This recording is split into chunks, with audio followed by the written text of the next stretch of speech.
بسم اللہ الرحمن الرحیم دوستو، میں ہوں ڈاکٹر عبدالجبار خان اور آپ یوٹیوب دیکھ رہے ہیں۔ اس چینل کو سبسکرائب کیجئے سر، پروموٹ کیجئے، ایکسپینڈ کیجئے۔ Totally impartial knowledge and information based یہ چینل آپ کو دے رہے ہیں۔ اس میں کوئی لائکنگ اور ڈس لائکنگ نہیں ہے، بات فیکٹ پر ہے، تنقید بھی ہے، اچھے کاموں پر شہباز شریف یا اس کی حکومت کی تعریف بھی ہے۔ تو جناب، کیا دو فرنٹ ہیں اس وقت پاکستان کے، external and internal.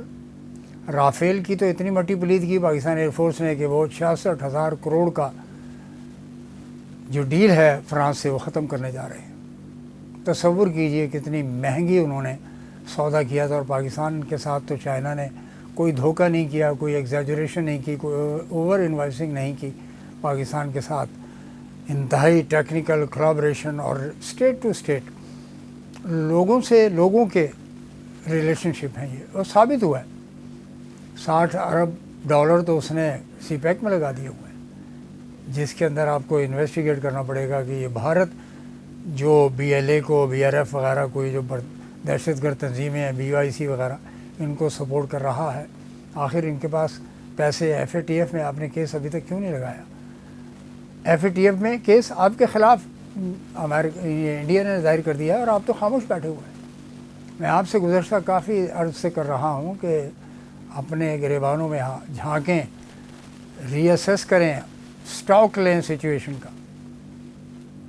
Pakistan air force نے بہترین کامیابی سے، اور پاکستان کی افواج نے کامیابی سے یہ چھوٹی سی ہاٹ وار تو نہیں ہے، یہ چھوٹی سی جنگ ہے، چھوٹی سی اسکرمشز کہہ سکتے ہیں آپ، جنگ کی تیاری کر رہا ہے۔ پروین سونی کا کہنا یہ ہے کہ انڈیا جنگ کی تیاری کر رہا ہے، اور وہ وکرانت کو زیادہ موبلائز کرنا چاہتے ہیں، اپنی انڈین نیوی کو، طیارہ بردار جہاز کو۔ اس کے لیے وہ انہوں نے مرین رافیل لینے ہیں، اور اس کے علاوہ انہوں نے رشیا سے ہی S-400 ہو یا Su-57 ہو، وہ لینا ہے۔ رہا پاکستان کا مسئلہ تو پاکستان کے مسائل کے اندر سب سے بڑا آگے فیڈرل بجٹ ہے، اور اسی بات پہ خوش ہو جاتے ہیں یہ کہ 1 ارب ڈالر کی وہاں سے ٹکٹ مل جاتا ہے ان کو، ایسی سویٹ سا شربت 1 ارب ڈالر کو مل جاتا ہے، اسی پہ خوش ہو جاتے ہیں لوگ۔ ان سے $7 بلین تو بڑی دور کی بات ہے، $2 بلین کا کوشچن نہیں نکالا جا رہا۔ یہ ہے آپ کی financial team, mister prime minister, یہ فائنینشیل ٹیم جس کے پاس کوئی اکنامک ماڈل نہیں ہے۔ وہ کہتے ہیں اورنگزیب صاحب تو جی ملیشیا کے ماڈل کو فالو کریں۔ کیوں کریں گے ملیشیا کے ماڈل کو یا کوریا کے ماڈل کو؟ Why don't you develop your own model? کہ آپ چونکہ اکانومسٹ نہیں ہیں، بینکر ہیں، ڈیبٹ کریڈٹ جانتے ہیں، ڈپازٹ پکڑ لو، ونڈو ڈریسنگ کر لو، اس کے علاوہ کوئی کمال نہیں ہے آپ کا، پوری ٹیم میں کوئی کمال کی بات نہیں ہے۔ اور ہمارے جو ڈار صاحب ہیں، he is more interested to be the foreign minister, وہ کام کر رہے ہیں ڈپٹی پرائم منسٹر، اس لیے کہ جی اختیارات بڑے ہو جاتے ہیں، عہدہ بڑا ہو جاتا ہے، تو اس کے انڈر بھی فائنانس اینڈ اکنامک منسٹری اور دیگر منسٹریز آ جاتی ہے۔ اگر پرائم منسٹر نہیں ہے تو ڈپٹی پرائم منسٹر ہے۔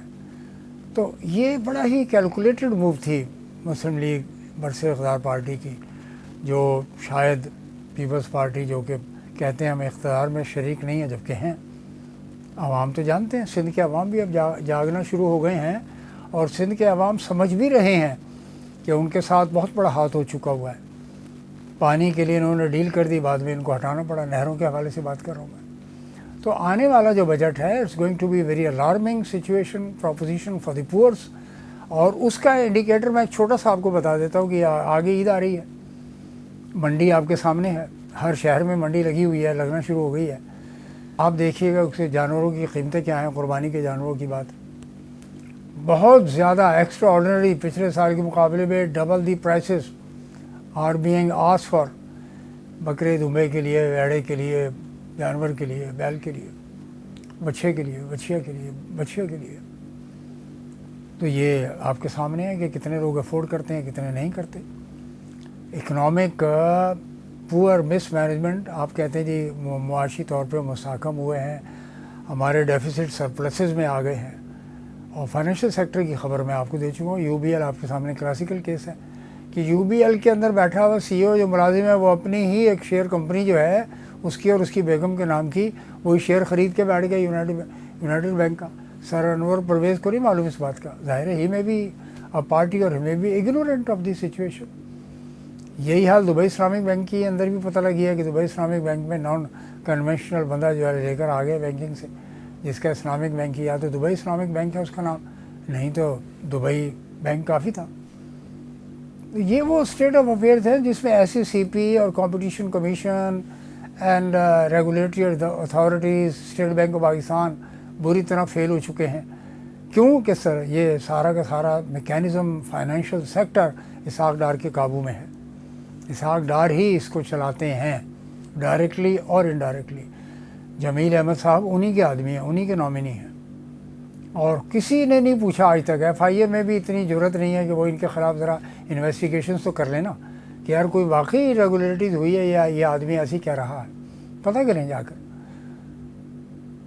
तो जनाब ये पाकिस्तान के बारे में जो डेमोक्रेसी एक्ट है उस सिलसिले में पाकिस्तानी ओवरसीज़ बहुत तेज़ी से आगे बढ़ रहे हैं, जो कि अगर वो एक्ट मंजूर हो गया तो पाकिस्तान ही नहीं, पाकिस्तान की अफवाज और जो हमारे फील्ड मार्शल साहब हैं इनकी बदनामी होगी,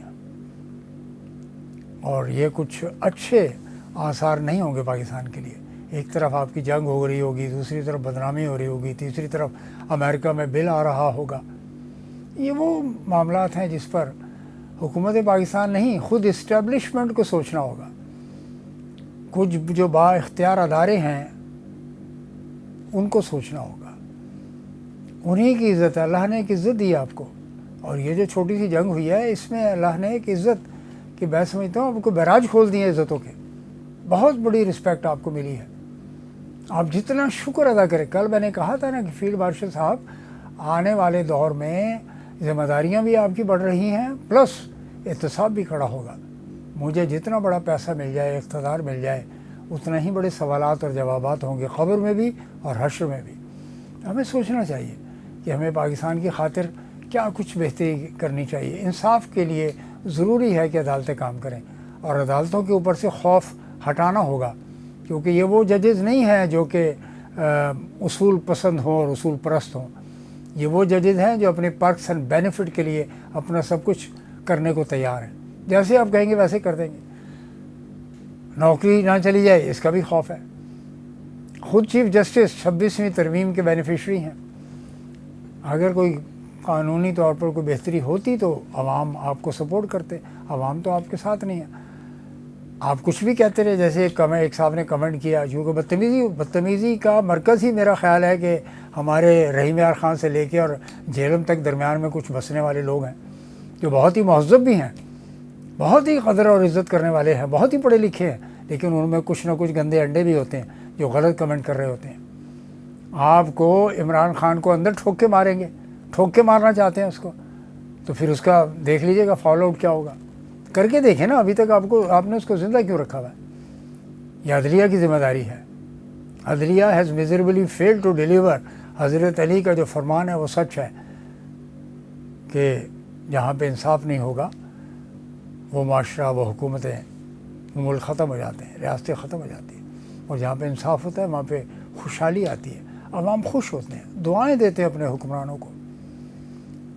तो ये चंद बातें मैंने आपकी खिदमत में पेश करनी थी कि लेट्स सी एंड होप के जी बजट जो है कहाँ हमें लेकर जाना चाहता है, और गवर्नमेंट ऑफ पाकिस्तान इसमें कितने एलोकेशन लेकर आना चाहती है, और डिफेंस का बजट कितना बढ़ाकर कितना लेना चाहते हैं। 18 लगता है कि ये ट्रिलियन तक लेकर जाएंगे अपने टैक्सेस वगैरह को, और फेडरल बोर्ड ऑफ रेवेन्यू का टारगेट, जो अगरचे 13 और 14 ट्रिलियन तक भी हासिल करना बहुत मुश्किल हो गया है। तो ये 4 से 5 ट्रिलियन और बढ़ाने के बाद बात करेंगे। ट्रिलियन पे मुझे मोदी याद आता है जी, 3.5 ट्रिलियन की हमारी इकॉनमी है। वो इकॉनमी बढ़ गई है जनाब मोदी साहब आपकी, और यही चैलेंजेस पाकिस्तान को भी दरपेश है कि बैठकर कश्मीर का मसला हल करें। ट्रिलियंस ऑफ एक्सपेंसेस जो खर्च हो रहे हैं इधर उधर, वो सब रुक जाएंगे। डिफेंस की बजाय डेवलपमेंट की बात होगी, क्योंकि दोनों मुल्कों को, बल्कि बांग्लादेश को भी और पूरे रीजन को, साउथ एशिया को, what you need to have is growth and development, not defence expenditure. Curtail करें, आप बड़े हैं ना, आप इनिशिएटिव लें। शुक्रिया नाज़रीन, ڈاکٹر صاحب جبار خان آفیشیل سے مجھے اجازت دیجیے، اس کو اسپریڈ کیجیے، اس کو سبسکرائب کیجیے، پروموٹ کیجیے. بہت بہت شکریہ. والسلام.